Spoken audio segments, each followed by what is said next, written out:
কঠিন হাসরের দিন এমন এক মুহূর্ত হবে সন্তান মা চিনবে না, মা সন্তানের পরিচয় দিবে না, আপন আপন বলতে কেউ থাকবে না। নবীদের অবস্থা বড় করুণ, কান্নার আওয়াজ। ওই কঠিন সময় সূর্য মাথার উপরে, জমিনটা হয়ে যাবে তামা। সূর্যের তাপে গুনাহগারের মাথার মগজগুলো টস টস করে ফেটে যাবে। ওদিকে জাহান্নামের আওয়াজ, জাহান্নাম চিল্লায় বলবে আল্লাহ গুনাহগারগুলো আমার ভেতরে দাও। ওই কঠিন মুসিবতের সময় যদি আল্লাহ আমাকে ডাক দেয়, রহিমা আমার দরবারে এমন কোন আমল নিয়ে আসছো নাকি না বাতে, আমার কোন আমল যদি না পাই আল্লাহর কাছে এতটুকু বলবো, আল্লাহ আমি তোমার একজন আদরের পয়গম্বরের স্ত্রী হয়ে আসি। আল্লাহ হয়তো নবীর মোহাব্বতে আমি রহমাকেও নাজাতের ব্যবস্থা করে দিবেন। ও পয়গম্বর আমাকে আপনি তাড়ায়া দিবেন না। এরে পর্দার আড়ালের মা, ওই ইউসুফ নবীর কন্যা ও নারী, তুমি একজন নারী। খাজা মুঈনুদ্দিনের মা ও মা, তুমিও মা। এই চট্টগ্রামের জমিনে ঘুমন্ত শাহ আমানত তার মা ও মা, তুমিও মা। এমন একজন স্বামীর খেদমতগার হইয়া কবরে যাইতে পারলা কিনা চিন্তা করো। এমন একটা সন্তানের মা হইয়া কবরে যেতে পারলা কিনা চিন্তা করো। কিয়ামতের দিন কিসের হিসাব দিবারে মা? আল্লাহর কাছে এমন কোন আমল করছো যে আমলটা দিয়ে আল্লাহর কাছে নাজাতের ওসিলা পেশ করবা। এই পর্দার আড়ালের মা, আমি হাফিজুর রহমানের মা ও মা, তুমিও মা। মনটা কি চায় না একজন আলেমের মা হয়ে কবরে যাও? মনটা কি চায় না একজন কোরআনওয়ালার মা বাবা হয়ে কবরে যাও?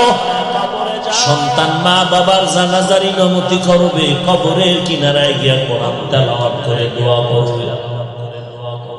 এরে যুবক আল্লাহর গোলাম, তুমি স্কুলে পড়ো, কলেজে পড়ো, ভার্সিটিতে পড়ো, ডাক্তার, ডক্টর, ইঞ্জিনিয়ার হও, কিন্তু কোরআন শরীফ পড়তে তো বাধা নাই।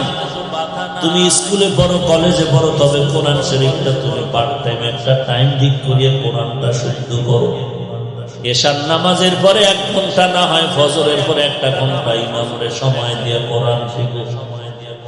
তুমি আল্লাহর কোরআন পড়ো, ইসলামের মাসআলা মাসাইল একটু অধ্যয়ন করো, আল্লাহওয়ালা উলামায়ে কেরামের সাথে সম্পর্ক রাখো।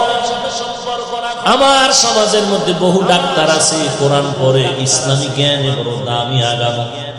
ঢাকার শহরে যাও, চট্টগ্রাম শহরে যাও, বহু ডাক্তার আছে, ইমামতির ময়দানে দাঁড় করায় দাও, পাক্কা ইমাম হয়ে আছে। কারণ ডাক্তারির পাশাপাশি বান্দা কোরআন শিখছে, ইসলামের লাইনে অনেক জ্ঞান অর্জন করেছে। মনে হয় যেন আজ ওই বান্দা আলেমের কাতারে গিয়া অনেক দামি হয়ে গেল। এরে যুবক আল্লাহর গোলাম, তোমার আমার মতো যুবক স্কুল কলেজে পড়ে 1 ওয়াক্ত নামাজ বাদ দেয় না, আছে না নাই? তুমি কেন পারবা না? বালিশে মাথা লাগা একটু চিন্তা করে ঘুমাইও। ঘুমের ঘরেও তো কত মানুষ মরিয়া যায়। তুমি যদি ঘুমের ঘরে মরে যাও, কি উপায় হবে? অন্ধকার কবরে। স্কুলে পড়ো, তোমার আমার মতো যুবক কৃষি কাজ করে, ড্রাইভারি করে, কোটি টাকার ব্যবসা করে, 1 টাকাও হারাম খায় না, নামাজ বাদ দেয় না। তুমি কেন পারবা না রে বাবা?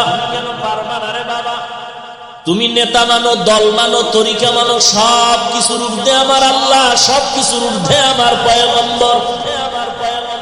এখানে সচেতন শিক্ষিত যুবক, আমাকে বলো, নবীজির তরিকার মধ্যে দাড়ি রাখার নিয়ম আছে না নাই? বলো বলো, আসতে বলো কেন? আছে মানে যারা দাড়ি ছোট করো, যারা পুরাটা কাটো, দোনো দলের গুনাহ সমান। কেমন গুনাহ? 24টা ঘন্টার সেকেন্ডে সেকেন্ডে সেকেন্ডে কবিরা গুনাহ। ঘুমাইয়া থাকলেও গুনাহ লেখা বন্ধ নাই। নামাজে দাঁড়ায় আছো, গুনাহ লেখা বন্ধ নাই। বাইতুল্লাহর ঘর ধরে লাব্বাইক বলতেছো, গুনাহ লেখা বন্ধ নাই। তুমি বান্দা যতদিন পর্যন্ত দাড়ি রাখার নিয়ত না করবা, ততদিন পর্যন্ত কবিরা গুনাহ বড় না ছোট বড় গুনাহ লেখা বন্ধ নাই। তুমি রাতের বেলা ঘুমাও, তারপরে গুনাহ লেখা বন্ধ নাই। অটো অটো লিখতে থাকবে ফেরেশতারা। এইরকম সুদের সাথে যারা জড়িত তাদের জন্য 24 ঘন্টা গুনাহ লেখা হয়। যারা টাকনু গিরার নিচে প্যান্ট পরে, প্যান্ট পায়জামা লুঙ্গি পরে, 24 ঘন্টা এদের কবিরা গুনাহ, কবিরা গুনাহ, কবিরা গুনাহ। সেকেন্ডে সেকেন্ডে সেকেন্ডে সেকেন্ডে যতক্ষণ পর্যন্ত তওবা না করবে গুনাহ লেখা বন্ধ হবে না। সুদের সাথে জড়িত যারা, নামাজ হবে না, রোজা হবে না, জিকির হবে না, তেলাওয়াত হবে না, দান করলে কবুল হবে না, বরং সে নিজের আপন মায়ের সাথে অল টাইম জিনা করে, মায়ের সাথে, আপন মায়ের সাথে জিনার গুনাহ কামাই করতেছে। ও যদি 5 কোটি টাকা মাদ্রাসা দেয়, 1 টাকার সওয়াব আমলনামায় হবে না। 10 তলা মাদ্রাসা বানাইলো, একটা নেক পাবে না। 5 তলা মসজিদ বানাইলো, একটা নেক পাবে না, যতদিন পর্যন্ত তওবা না করবে। এটা আমার বাবার বানানো কথা। তোমার কবরে তুমি যাবা, আমার কবরে আমি যাব। আমার কবরের জবাব আমি দিব, আপনার কবরের জবাব আপনি দিবেন। তবে কেউ যদি বলেন, পাও ধরিয়া বললে আপনি আর গুনাহ করবেন না, আমি আপনার পায়ে হাত দিয়া বলতে রাজি আছি। কারণটা কি রে বাবা? জাহান্নাম বড় ভয়ঙ্কর। দুনিয়ার আগুনের তাপ সইতে পারো না, জাহান্নামের আগুনের তাপ কেমনে সহ্য করবা? 2 কোটি, এই যে জমিন থেকে 9 কোটি 30 লক্ষ মাইল উপরে সূর্যের গরম সইতে পারো না। কিয়ামতের ময়দানে মাথার উপরে সূর্য থাকবে, কেমনে সহ্য করবা? আল্লাহর কাছে তওবা করো হে মালিক। শয়তানের ধোকায় পড়ে গুনাহ করিয়া ফেলছি, আজকে তওবা করলাম, আর গুনাহ করব না। দাড়ি কাটবো না, নামাজ ছাড়বো না, মা বাবারে কষ্ট দিব না, আলেম ওলামাদের বিরোধিতা করব না, সহিভাবে কোরআন পড়ব, নবীজির সুন্নাতের আমল অনুযায়ী চলার চেষ্টা করব।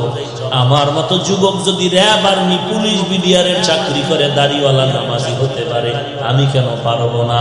আমার মতো যুবক যদি টাকার ব্যবসা করে, আমার মতো যুবক কোটি টাকার ব্যবসা করে, হারাম না খাইয়া নামাজ না বাদ না দিয়া যদি পারে, আমি কেন পারবো না? ও আল্লাহ, তুমি আমাকে তৌফিক দাও। গলায় ছুরি আসলে মরে যাব, তারপর আর গুনাহ করবো না। পাক্কা তওবার যদি নিয়ত হয়, খাঁটি তওবার নিয়তে 2 হাত আমার আল্লাহকে দেখায়া দাও।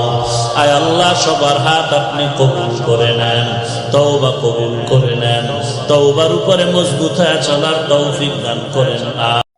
বাদশা জুলকারনাইন গোটা দুনিয়ার শাসন করলেন, গোটা জগৎ। ইন্তেকালের সময় ওসিয়ত করে গেলেন লোকেরা, মরণের পর আমার জানাজা হওয়ার পরে কাফন থেকে 2টা হাত বের করে বাজারের মধ্যে একটু ঘুরাইয়া আমার কবরে নিয়ে যায়। ইন্তেকাল হয়ে গেল, জানাজা হয়ে গেল, জানাজার পরে কাফন থেকে হাত বের করে খাটিয়া কাঁধে করে পুরা বাজার ঘুরাইয়া নেয়। দুনিয়াদারেরা ডাক দিয়া কয়, তাকায় দেখ, গোটা দুনিয়ার শাসন করলো জুলকারনাইনের, পরও সব মিটে না, লোক সামলাইতে পারে না। মরণের পরে হাত বিছায় কয়, আরো দাও, আরো দাও, আরো দাও। ইমানদারেরা কয়, না না, জুলকারনাইন গোটা দুনিয়াতে মানুষের বয়ান করে গেল, তাকাইয়া দেখ, সারা দুনিয়ার ক্ষমতা পাইয়া আজ খালি হাতে কবরে যায়, খালি হাতে আজ কবরে রওনা হয়ে গেল। অপরদিকে শোষক 2টা বেঈমান, নমরুদের মতো বেঈমান, গোটা দুনিয়ার শোষক, কেমন বড় জালেম, আল্লাহকে মেরে ফেলার জন্য রেডি হয়ে গেছে। কত বড় বেঈমান! আল্লাহরই রাখবো না, একেবারে তীর ধনুক নিয়ে আসমানে উঠতেছে, গুলি মারিয়েই ফেললো, যায় পড়বে আল্লাহর গায়ে।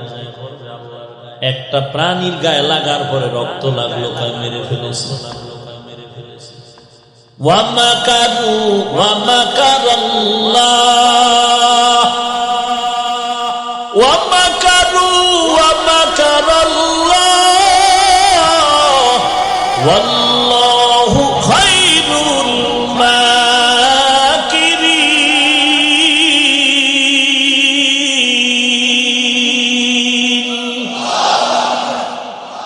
তুই কত নাম্বার বেঈমান? নমরুদের মতো বেঈমান তো হতে পারো নাই, ফেরাউনের মতো টাকার গরম দেখায় না। যত বড় টাকাওয়ালা হও, কারুনের থেকে বেশি টাকা তোমার হয় নাই। যত বড় চেয়ারের মাস্তানি করো, নমরুদের মতো চেয়ারের পাওয়ার তোমার হয় নাই। ফেরাউনের মতো হয় নাই, সাদ্দাদের মতো হয় নাই। যেই সাদ্দাত আল্লাহর জান্নাতে যাবে না, নিজে জান্নাত বানাইলো। দুনিয়ার নাম্বার সারা বেশ্যাদেরকে জান্নাতের হুর বানাইল। সুন্দরী রমণীদের হুর বানাইয়া সাদ্দাত জান্নাত দেখতে যায়। পেছন থেকে এক বুড়া হাঁটে আর কয়, সাদ্দাত আমার একটু কথা শোনো।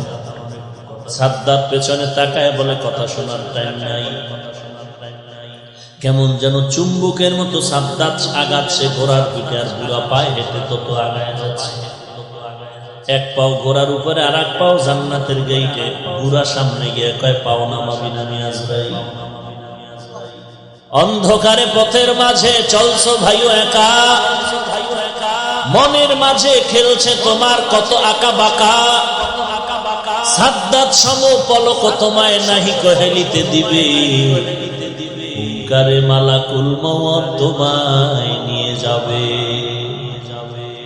মরণ থেকে যতই পালাও, মরণ তোমায় নিবে ঘিরে। যদিও সুদূর আকাশ পানে লুকাও, সেথায় লাগিয়ে সিঁড়ি। নদী পথে নৌকা চালাও ও মাঝি ভাই, বেলা ডোবার আগে আমি ওপার উঠতে চাই। ডুবে গেলে বেলা রে আর উঠে না, ভেঙে গেলে মেলা রে আর জমে না। নদীর পার ভাঙে ও পার গড়ে, এই তো নদীর খেলা। সকাল বেলার ধনী রে তুই ফকির সন্ধ্যাবেলা। মরণ থেকে পালানোর কোনো জায়গা নাই রে ভাই। নমরুদ পালায়া যেতে পারে নাই। আর এই এত বড় বেঈমান নমরুদের ধ্বংস করার জন্য আল্লাহর আসমানি কোনো বিশাল বাহিনীও লাগে নাই। কি লাগছে? একটা অসুস্থ মশা মাথার ভিতরে ঢুকিয়া ফাঁকে ফাঁকে একটা মিস কল দেয়, নমরুদ বেহুশ হয়ে যায়। হঠাৎ করে জুতার সাথে মোলাকাত হয়ে গেল, মাথার সাথে ঠান্ডা। নমরুদ কয়, ডাক্তারের গুল্লি মারি জুতাই হলো আমার মূল ঔষধ। জুতার সাথে যখন মাথার সাথে মোলাকাত হয় তখন মাথা ঠান্ডা। কর্মচারী একজন রেডি করে কয়, বেতন বাড়ায় দিব, যত জোরে জোতার বাড়ি মারবি। জোতার বাড়ি জোরে দিবি তো বেতন বাড়ায় দিব। ফাঁকে ফাঁকে জোতার বাড়ি দেয় তো নমরুদ মাথা ঠান্ডা করে চুপচাপ ঘুমিয়ে যায়। কর্মচারী কয়েকদিন কাজ করার পরে বলে, আমার একার দ্বারা সম্ভব না, ঘুমানো লাগবে। কয়, তাহলে আরো একজন কর্মচারী রেডি কর, দনজনার দায়িত্ব। একজনে না পারলে আর একজন জুতার বাড়ি যেন বন্ধ না হয়। খোদার মাই, সবার কপালে হয়নি, চান কপাইলে কপাল। নমরুদের কপালে জুতা, আমেরিকার ডব্লিউ বুশের কপালে। সাংবাদিকরা জিজ্ঞেস করবে, কাইফা হাল? জুতা খায় কেমন লাগলো? বলে, এটা তো আমার গণতান্ত্রিক অধিকার। কেসা ভাগপা চিন্তা করেন যে জুতা খাইয়াও বলে কিচ্ছু মনে করি। এরে নবীর উম্মতের দল, মাঝে মাঝে আল্লাহ পায়ের জুতা কপালে লাগায় দেখায় যে দেখ তোর কত সম্মান। এই নমরুদকে আল্লাহ ধ্বংস করার জন্য বেশি কিছু লাগে না। এরে টাকাওয়ালা ভাই, এরে চেয়ারওয়ালা ভাই, কিসের বাহাদুরি দেখাও, কিসের মাস্তানি করবে বাবা? ফেরাউনের মতো মাস্তান তো হতে পারো না। 40 বছর পর্যন্ত যে ফেরাউনের কোনো অসুস্থতা হয়নি। নীল নদের ভেতরে মাঝখানে বাড়ি বানাইছে, ধুলা বালু লাগে না তো, ঠান্ডাও হয় না। কেমন ফেরাউন! যেই লোহিত সাগরের উপর দিয়ে মুসা নবীকে আল্লাহ পাস করায় দিলেন, পার করায় দিলেন, আবার ওই পানির মধ্যেই ফেরাউনকে আল্লাহ চুবায় ডুবায় খোদাই খায় মিটায় দিলেন। এরে নবীর উম্মতের দল, তুমি তাদের থেকে তো বড় টাকাওয়ালাও হতে পারো না, বড় মাস্তান হতে পারো না। কারুনের এত টাকা, তার টাকা যেই গুদামগুলোতে রাখতো, যেই বিশাল গুদামে টাকা রাখতো, স্বর্ণের টাকা, এই গুদামগুলোর তালার চাবি বহন করার জন্য প্রায় 70টা উট লাগতো। 70টা উট শুধু চাবি টানতো। এবার বুঝেন কি পরিমাণ তালা, আর এই তালা কি পরিমাণ গুদাম তার মালিক। অহংকারী হয় মুসা নবী বললেন যাকাত দাও, কারণ বলে যাকাত দিব না। দিব না তো দিবই না, উল্টা মুসা নবীর বিরুদ্ধে একটা মেয়ের রেডি করলো, টাকার লোভ দেখায় বলে এই কন্যা সন্তান। মুসা যখন মানুষের সামনে বয়ান করবে, তুমি দাঁড়াইয়া অপবাদ দিবা মুসা তোমার সাথে জিনা করেছে। চালাকি সব জায়গায় চলে না, বাটপারি সব জায়গায় চলে না, বেয়াদবি গাদ্দারি সব জায়গায় চলে না। খবরদার, খবরদার, বেয়াদবি করতে গিয়া মা বাবার সাথে মাস্তানি করিস না। এই ছাত্র, লেখাপড়ার গরম আর ভাব দেখাইতে গিয়া শিক্ষকের বিরুদ্ধে আন্দোলন করবি না, কপাল ডুবে যাবে। আজকে কত ছাত্র দেখা যায় শিক্ষকের বিরুদ্ধে আন্দোলন করে কপাল ঘুরেছে, রাস্তায় ঘুরে পাগলের মতো মাথা নষ্ট হয়ে গেল, ল্যাংটা ঘুরতেছে। আবার মাঝে মাঝে ইংলিশে কথা কয়, আরবিতে কথা কয়। পাগল তো ইংলিশ পারে না, ইংলিশ জানলো কেমনে? বলে পাগলে ইংরেজি কয় না, বরং ইংরেজি বলনেওয়ালা বেয়াদবি করে পাগল হয়েছে। লিকুল্লি শাইইন জিনাতুন ফিল ওয়ারা ওয়া জিনাতুল মারই তামামিল আদাবি আজ খুদা কা হিনে তৌফিক আদো বে আদব মাহরুম গাশত আজ ফজলেরা। চালাকি সব জায়গায় চলেনি, চালাকি সব জায়গায় চলেনি। নামাজ পড়তে দাঁড়াইয়া, তিনজন যুবক একজন ইমাম হয়ে গেছে। সূরা কেরাত পারিয়া না পড়ি, ইমাম হয়ে গেছে। ইমামতিতে যাইয়া তাও আবার তরে না, একটা নৌকার ভিতরে। দুইজন পিছে, সামনে একজন। প্রথম রাখাতেই কুল আউযু বিরাব্বিন নাস, পরের রাখাতে কি করবো এই চিন্তা তো নেই। এর মধ্যে তুফান, বাতাস, নৌকা হেলে দুলে, একবার ডানে একবার বামে। সূরা কেরাত উলে গেছে, কুল আউযু বিরাব্বিন নাসে ওরাও নাচে। একটার পিছনে দুইটা যে আছে বান্দর, একটা আর একটার ধাক্কা দিয়ে খায়, শক্ত হয়ে খারাপ তুফান ছুটছে। আর একটাই বলে চুপ কর, নামাজের ভিতরে কথা বললে নামাজ হবে না। ও ইমাম পিছনে তাকায় খায়, ও কইলে কইলে তুই কইলি কেন? নামাজ আছে একজনের। বলেন বলেন ভাইরা আমার, চালাক ভালো, অতি চালাক ভালো না। চালাকি করো করো, কিন্তু খবরদার মা বাবার সাথে চালাকি করিস না। এই যুবক, চালাকি করতেছো কিন্তু আল্লাহওয়ালা আলেম ওলামাদের সাথে চালাকি করিস না। চালাকি করতেছো কোন উস্তাদের সাথে চালাকি করিস না। চালাকি করতেছো কিন্তু কোন সাদা দাড়িওয়ালার সাথে চালাকি করবি না। এমন ভাবে কপাল পুড়ে যাবে, তোর মা বাবাও কান্না করে আর কপাল ভালো করতে পারবে না। তোর মা বাবাও পারবে না এই কপাল ভালো করতে। সাবধান, ভালো হইতে বহু সময় লাগে, কপাল ফুটতে একটা সেকেন্ড লাগে না রে যুবক ভাই।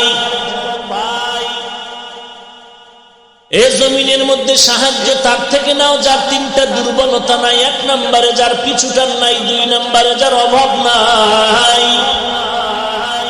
এই জমিনে পিছুটান ছাড়া কেউ নাই, অভাব ছাড়াও কেউ নাই। বরং যে যত টাকাওয়ালা সে তত বড় অভাবী। তিন নাম্বার বলেছিলাম যার কোনো স্বার্থ নাই। জমিনে তালাশ করে দেখো স্বার্থ নাই এমন একজন আল্লাহর বান্দা পাওয়া যাবে না। হ্যাঁ, চিন্তা ভাবনা করে বের করছিলাম, আম্মা জানের স্বার্থ নাই, আব্বার স্বার্থ নাই। কিন্তু সোনার বাংলায় তাকায় দেখলাম স্বার্থের টানে মা তার সন্তানের জবাই দেয়, বাবায় তার সন্তানের জবাই দিয়েছে। স্বার্থের টানে আবার সন্তান তার মা বাবাকে জবাই দিয়েছে। স্ত্রী স্বামীকে জবাই করে, স্বামী স্ত্রীকে জবাই করে। স্বার্থের টানে মা কোলের বাচ্চাটারে ফ্রিজের মধ্যে আটকায় মেরে ফেলেছে। স্বার্থের টানে কি আর বলবো, ভাষা নাই, লজ্জা করে সমস্ত কথা মাইকে বলবো। নিজের আপন মেয়ের সাথে বাবা যে অপকর্ম করেছে এই সোনার বাংলায় ভাষা নাই, বুঝাবা। এনে নবীর উম্মতের দল, দুনিয়াতে স্বার্থ ছাড়া কেউ নাই। ওই কারুন মুসা নবীর বিরুদ্ধে মেয়েকে রেডি করে দিল। মুসা নবী যখন বয়ান করতে দাঁড়ায়, এখানে মেয়েটা মুসা নবীর বিরুদ্ধে অপবাদ দেওয়ার জন্য দাঁড়িয়ে গেল। আল্লাহর কুদরত সাথে সাথে মেয়েটার জবান বন্ধ হয়ে গেল। আবার মেয়েটা ভয়ে বসে গেল, জবান খুললো, আবার দাঁড়ায় গেল, জবান বন্ধ। এরকম কয়েকবার মেয়েটা আপ ডাউন করার পরে চিন্তা করলো আর মুসা নবীর বিরুদ্ধে অপবাদ দিব না। আল্লাহ তুমি আমার জবানটা খুলিয়া দাও, আমি সত্য কথাটা নবীর সামনে বলতে চাই। মেয়েটা দাঁড়ায় গেল, সত্য কথা বলার জন্য আল্লাহ জবান খুলে দিলেন।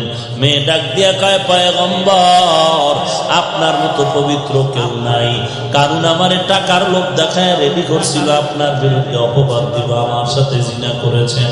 আমি কি দিয়া বলতেছি, আল্লাহ সাক্ষী আপনার মতো পবিত্র আর কেউ হতে পারে না। মুসা নবীর রাগ উঠে গেল, মাথা গরম হয়ে গেল। ডাক দিয়া কয়, আল্লাহ মাটি তুমি আমার অনুগত করে দাও। আল্লাহ বলে দিলাম। মুসা নবী বলে মাটি কারুন রে ধর। সাথে সাথে হাঁটু পর্যন্ত মাটি গ্রাস করে ফেলল। অন্যায় করো, অন্যায় করো, অন্যায় করো, সীমা লঙ্ঘন হলে বাপেও ফিরাতে পারবে না। পারবে? পারলো? ওই টাকার পাহাড় করে কি লাভ হলো? যেই টাকায় জেলখানার মেহমান বানায় দিল। অথচ কত গরিব ঠিক মতো খানা পায় না, শীতের মধ্যে একটা পোশাক কিনতে পারে না। আর কোটি কোটি সহস্র কোটি টাকার বালিশ বানাইয়া কেছি।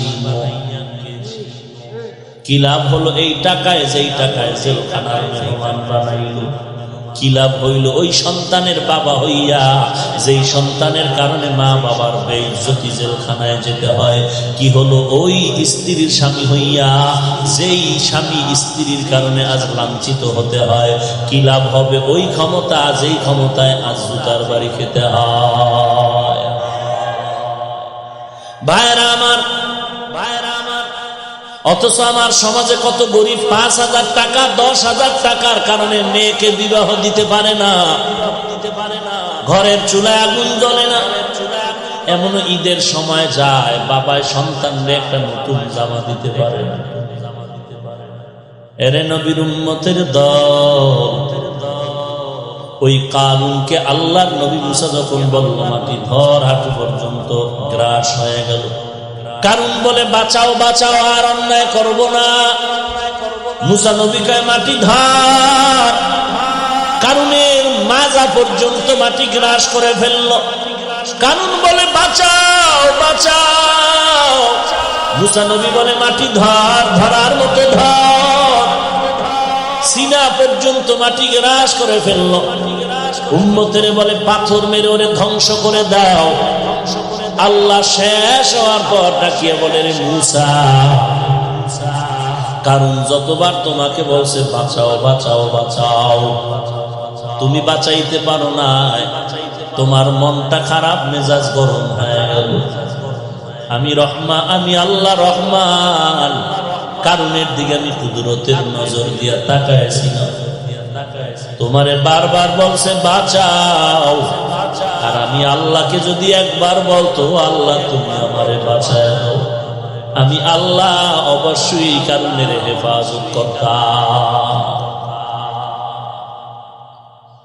ইয়া আইয়ুহাল্লাযীনা আমানু ইসতাঈনু বিস-সাবরি ওয়াস-সালাহ। আল্লাহ বলেন সাহায্য প্রার্থনা করো, তার থেকে সাহায্য চাও যার স্বার্থ নাই, যার পিছুটান নাই, যার অভাব নাই। এই তিনটা অপরাধ, তিনটা দুর্বলতা নাই যার, তিনি আছেন একজন, তিনি হলেন আমার আল্লাহ। যার কোনো পিছুটান নাই, যার স্বার্থ নাই, যার অভাব নাই। আল্লাহর পিছুটান নাই কেন? লাম ইয়ালিদ ওয়া লাম ইউলাদ, তিনি কাউকে জন্ম দেয় নাই, জন্ম নেন নাই, ছেলে মেয়ে নাই যে আব্বু আমারে দাও। আল্লাহ বলেন যা কিছু বানাইলাম এর মধ্যে আমার আপন আদরের হলো আমার মানুষ। আল্লাহ বলেন আমার কোনো অভাব নাই। দুনিয়ার সবার অভাব আছে, অভাব নাই কার? আল্লাহর অভাব আছে নাকি? ইয়া আইয়ুহান নাস আনতুমুল ফুকারা ইলাল্লাহ ওয়াল্লাহু হুয়াল গনিয়্যুল হামিদ।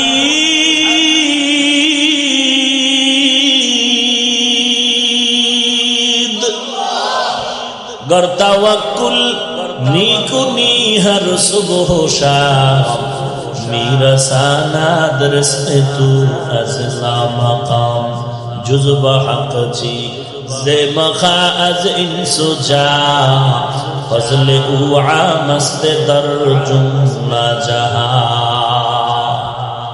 আল্লাহ বলেন আমার কোনো অভাব নাই। 3 নাম্বার, আল্লাহ বলেন আমার কোনো স্বার্থ নাই। আমি যদি একটু স্বার্থ দিয়ে তাকাইতাম দুনিয়ার কোন বেঈমানের এক ড্রপ পানিও পান করতে আমি আল্লাহ দিতাম না। এই বান্দা নামাজও পড়ো আবার মিথ্যা কথা বলো, আল্লাহর সাথে যত গাদ্দারি আর বেঈমানি করেছো, আল্লাহ স্বার্থ যদি পর হইতেন আল্লাহ পানি বাতাস আর সূর্যের আলো খানা দানা বন্ধ করে দিতেন। আল্লাহ বলেন না না, আমি আল্লাহ খানাও বন্ধ করি নাই, বাতাসও বন্ধ করি নাই, আমি আল্লাহ পাক সূর্যের আলো চাঁদের আলো বন্ধ করি নাই, আমি আল্লাহ রাগ করিয়া তোকে কোনো কষ্ট দেই নাই, বরং আমি আল্লাহ বারবার তোকে ডাকতেছি দুদউনি আস্তাজিব লাকুম। এর বান্দা ডাকার মতো আমি আল্লাহকে ডাক দাও, আমি আল্লাহ তোর জবাব দিয়া সব গুনাহগুলো মাফ করে দিব। আল্লাহ বলেন আমি স্বার্থপর না, অতএব সাহায্য আমার থেকে নাও। আর সাহায্য যদি নিতে চাও নিয়ম ছাড়া সাহায্য নিতে পারবা না। চেয়ারম্যানের থেকে আপনার 10,000 টাকা লাগবে, রাস্তার মধ্যে পাইলেই যদি বলেন চেয়ারম্যানের কলারটা ধরে বলেন 10,000 টাকা দিয়ে যাও, এটা আদব হইল? আপনার এলাকায় কোনো একজন পীর সাহেব আছে, কানের উপরে একটা থাপ্পড় দিয়ে যদি কোন কেউ পীর সাহেব জিকির টিকির ঠিক মতো করেন তো এটা আদব হইল না বেয়াদবি? প্রত্যেকটা জিনিসের আদব আছে। চেয়ারম্যান থেকে আপনি 50,000 টাকা লাগবে, 10 মণ চাল লাগবে, ডাল লাগবে, চেয়ারম্যান বলে আমার কাছে অ্যাপ্লিকেশন দাও, দরখাস্ত দাও। আল্লাহ বলেন এরে গোলাম তোমাদের যা কিছু প্রয়োজন আমি আল্লাহর কাছে চাও, 2টা জিনিসের মাধ্যমে চাইতে হবে। 1 নম্বরে ধৈর্য, 2 নম্বরে হলো নামাজ। আজ আমাদের মধ্যে ধৈর্য নাই, নামাজও নাই। ধৈর্য আছে? ধৈর্য নাই। ইমাম সাহেব কেরাত লম্বা লইলে টের পাওয়া যায় ধৈর্য। যারা 5 ওয়াক্ত পড়ে না জুমায় যায় ধৈর্যশীল জুমার নামাজিরা যায় সবার শেষে, বের হয় সবার আগে, টাটকা ধৈর্যশীল। এমন জোরে একটা দৌড় দিছে, ঘরে গিয়া দেখে আর একজন আর জোতা নিয়ে হাজির। এরে নবীর উম্মত, ধৈর্য আর নামাজ ধৈর্য ধরনে কি লাভ? আল্লাহ বলেন আমি কিয়ামতের দিন স্পষ্ট তাকে বিনা হিসাবে জান্নাত দিব, বিনা হিসেবে আল্লাহ জান্নাত দিবেন। ইন্নামা ইউওয়াফাস সাবিরুনা আজরাহুম বিগাইরি হিসাব। বেগাইরে হিসাব ধৈর্য ধারণকারীকে আল্লাহ বলবে যা তুই জান্নাতে যা। ধৈর্যের বড় দাম, ধৈর্য ধারণকারীদের জন্য বড় সুসংবাদ। ইয়া আইয়ুহাল্লাযীনা আমানুসবিরু ওয়া সাবিরু ওয়া রাবিতু ওয়াত্তাকুল্লাহ। এরে মুমিন ধৈর্য ধারণ করো, এর উপরে মজবুত হয়ে থাকো। ধৈর্য বড় দামি একটা সম্পদ। আল্লাহ বলেন আমি মুসিবত দিয়া দিয়া ধৈর্যের পরীক্ষা নিব। ওয়ালা নাবলুওয়ান্নাকুম বিশাইইম মিনাল খাউফি ওয়াল জু'i ওয়া নাকসিম মিনাল আমওয়াল ওয়াল আনফুসি ওয়াত সামারাত ওয়া বাশশিরিস সাবিরিন। এই ধৈর্য, এই দেখছেন নি, এই ধৈর্যের বয়ান শুরু করছি, উড়াও শুরু করছি। নগদ ধৈর্যের পরিচয়, নগদ ধৈর্যের পরিচয়। ভাইরা আমার, ভাইরা আমার, আল্লাহ পাক বলেন ধৈর্য ধারণ করো, ধৈর্যের বড় ফলাফল ভালো। ধৈর্যের পাহাড়, ধৈর্যের দৃষ্টান্ত কায়েম করে গেলেন রহমাতুল লিল আলামিন। যার মা নাই বাবা নাই, এরপর পয়গম্বর দ্বীনের দাওয়াত বন্ধ করে না। ধৈর্যের পাহাড় দৃষ্টান্ত কায়েম করলেন ইসমাঈল আলাইহিস সালাম আর বাবা ইব্রাহিম। ধৈর্যের পাহাড় নির্মাণ করলেন আইয়ুব আলাইহিস সালাম। টাকার অভাব নাই, সন্তানের অভাব নাই, এরপরও তার উপরে কত মুসিবত আল্লাহ দিলেন। আল্লাহ বলেন আমি 5টা জিনিসের মাধ্যমে পরীক্ষা করব। ধৈর্য ধারণ যারা করবে তাদের জন্যই হলো নাজাত আর কামিয়াবির সুসংবাদ। এর নবীর উম্মতের দল আইয়ুব আলাইহিস সালামের উপরে আল্লাহ পাক এমন ভাবে পরীক্ষা দিলেন যে সম্পদ একটা আগুন এসে জ্বালায় দিল। ইবলিস গিয়া কয় আইয়ুব আল্লাহর ইবাদত করে লাভ নাই, তোমার সন্তান সম্পদ ধ্বংস হয়ে গেল। আইয়ুব নবী বলেন আলহামদুলিল্লাহ। ইবলিস কয় নাউজুবিল্লাহ, না বলে আলহামদুলিল্লাহ কেন? আইয়ুব নবী বলে এতদিন সম্পদের টেনশনে ইবাদত করতে টেনশন হতো, এখন আমার সম্পদও নাই, ইবাদতে টেনশনও নাই। এজন্যই তো নবী বলেন গরিবেরা ধনী লোকের 500 বছর আগে জান্নাতে যাবে। কারণ ধনী লোকের সম্পদ আছে, হিসাব আছে। গরিবের সম্পদ নাই, হিসাব নাই। আইয়ুব আলাইহিস সালাম তার পুরো ফ্যামিলির মধ্যে এমন ভাবে তৈরি করে ফেললেন যে একটা সেকেন্ড আল্লাহর জিকির ছাড়া তার ঘর যেন খালি না থাকে। আমি এখন কোরআন কিতাব পড়ি, আল্লাহর জিকির করি, এরপরে তুমি, এরপরে তুমি, অর্থাৎ আমার ঘরের মধ্যে যেন 24টা ঘন্টার সেকেন্ডে সেকেন্ডে আল্লাহর জিকিরের আওয়াজ হয়। শয়তান এগুলো সহ্য করতে পারে না। ও আল্লাহ তোমার আইয়ুব সম্পদের মায়ায় ইবাদত করে। আল্লাহ বলে না, আইয়ুব একমাত্র ইখলাস নিয়ে আমার ইবাদত করে, দেখ আমি আইয়ুবের পরীক্ষা করি।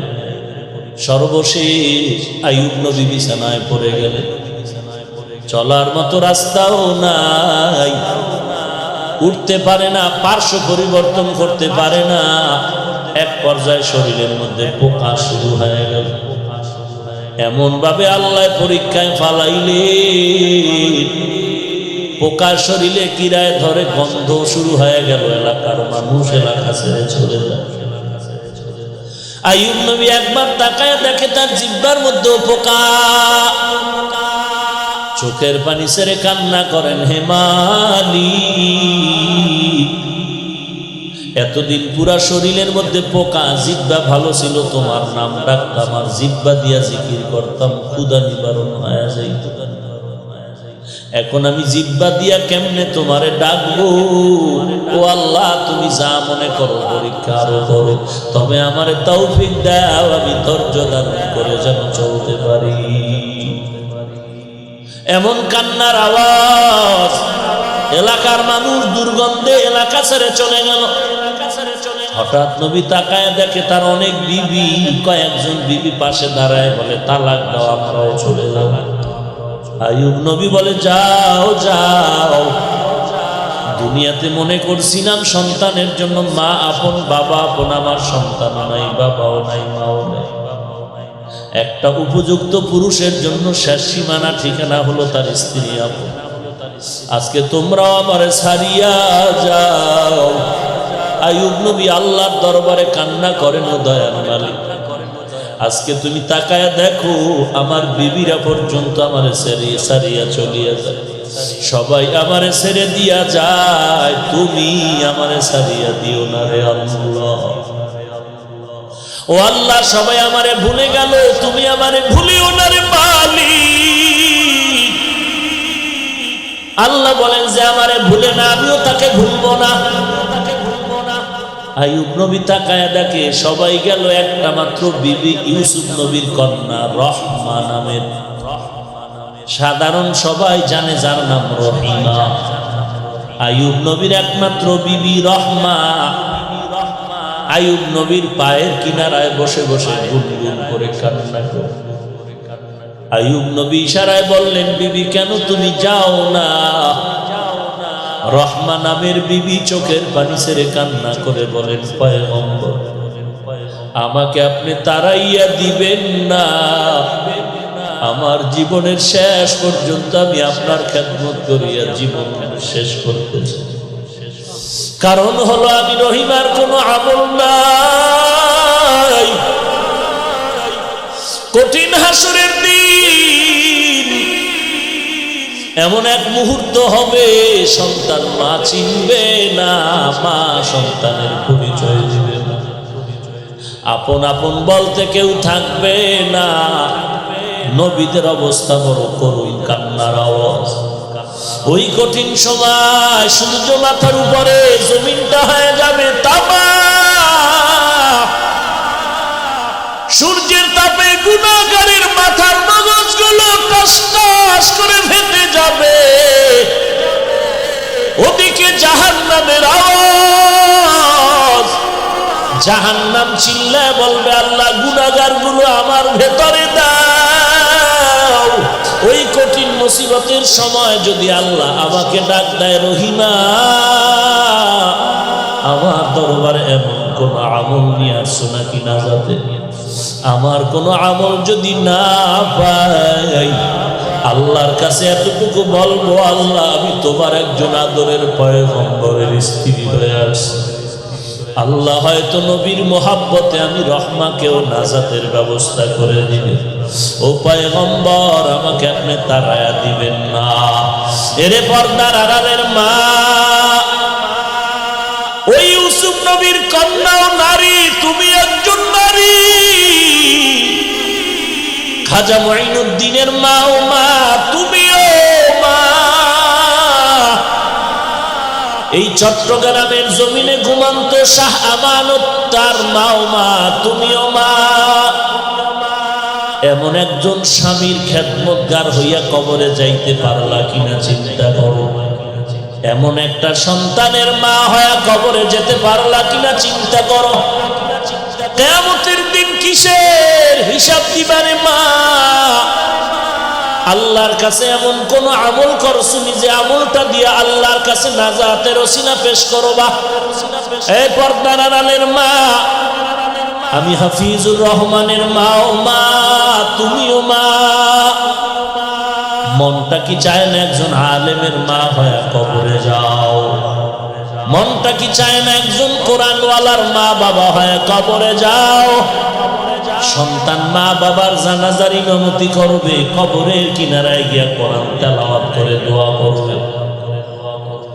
এরে যুবক আল্লাহর গোলাম, তুমি স্কুলে পড়ো, কলেজে পড়ো, ভার্সিটিতে পড়ো, ডক্টর ইঞ্জিনিয়ার হও, কিন্তু কোরআন শরীফ পড়তে তো বাধা নাই।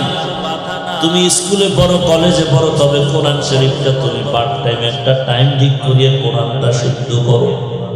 এশার নামাজের পরে 1 ঘন্টা, না হয় ফজরের পরে 1 ঘন্টা ইমামরে সময় দিয়ে কোরআন শিখো। তুমি আল্লাহর কোরআন পড়ো, ইসলামের মাসআলা মাসাইল একটু অধ্যয়ন করো, আল্লাহ ওয়ালা উলামায়ে কেরামের সাথে সম্পর্ক রাখো। আমার সমাজের মধ্যে বহু ডাক্তার আছে, কোরআন পড়ে, ইসলামী জ্ঞানে বড় দামি আগামী।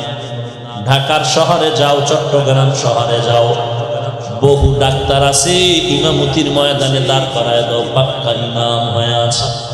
কারণ ডাক্তারির পাশাপাশি বান্দা কোরআন শিখছে, ইসলামের লাইনে অনেক জ্ঞান অর্জন করেছে। মনে হয় যেন আজ ওই বান্দা আলেমের কাতারে গিয়া অনেক দামি হয়ে গেল। এরে যুবক, আল্লাহর গোলাম, তোমার আমার মতো যুবক স্কুল কলেজে পড়ে এক ওয়াক্ত নামাজ বাদ দেয় না, আছে না নাই?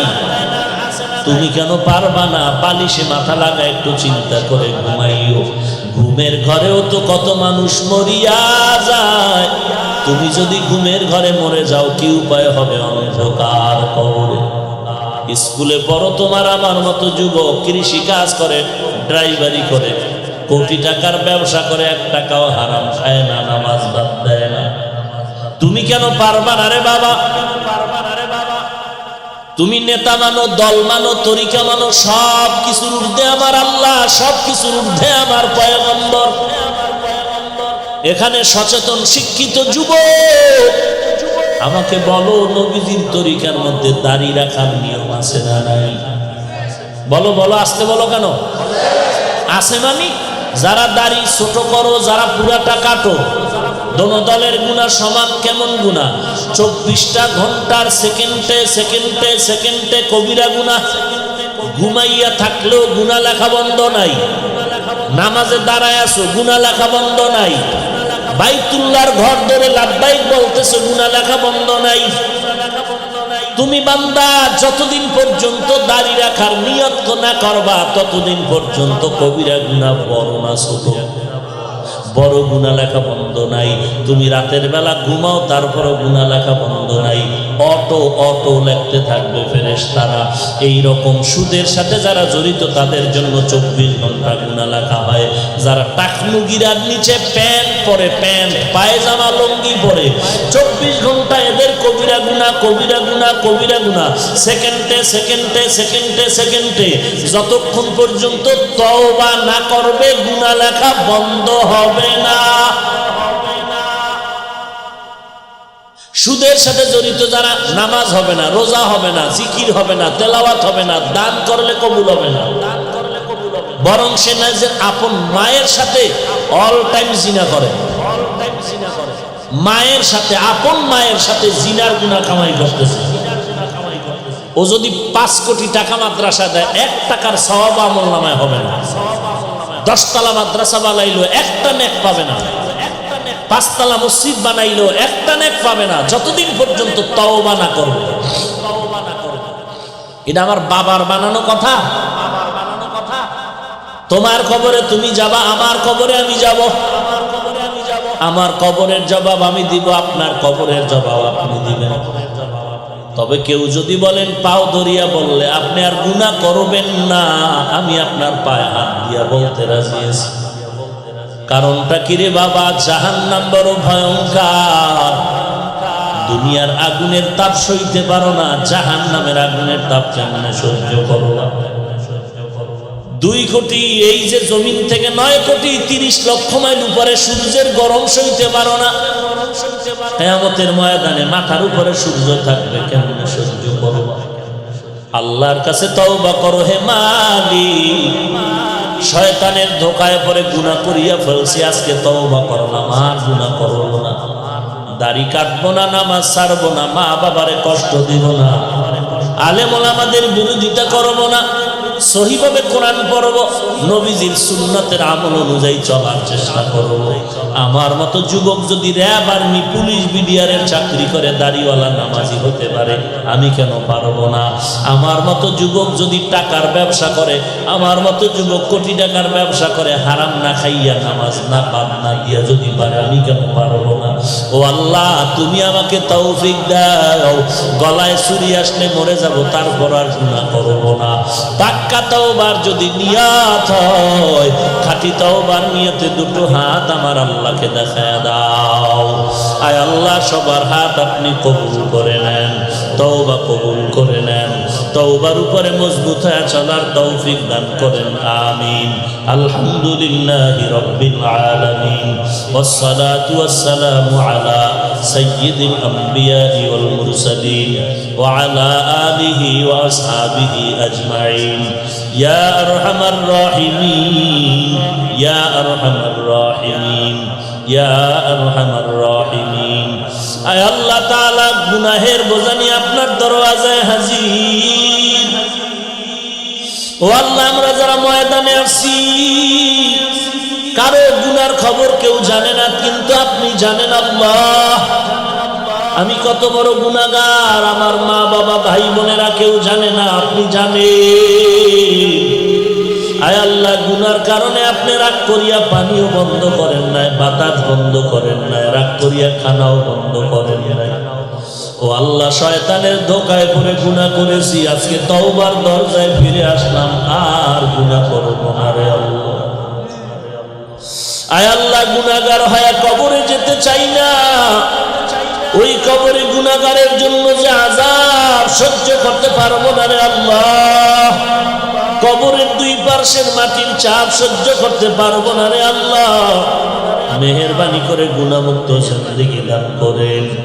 আয় আল্লাহ, 5 ওয়াক্ত নামাজি বানায় দেন, মা বাবার খেদমতের জন্য কবুল করে নেন। আয় আল্লাহ, সকলের দিলের নেক আশা পূরণ করে দেন।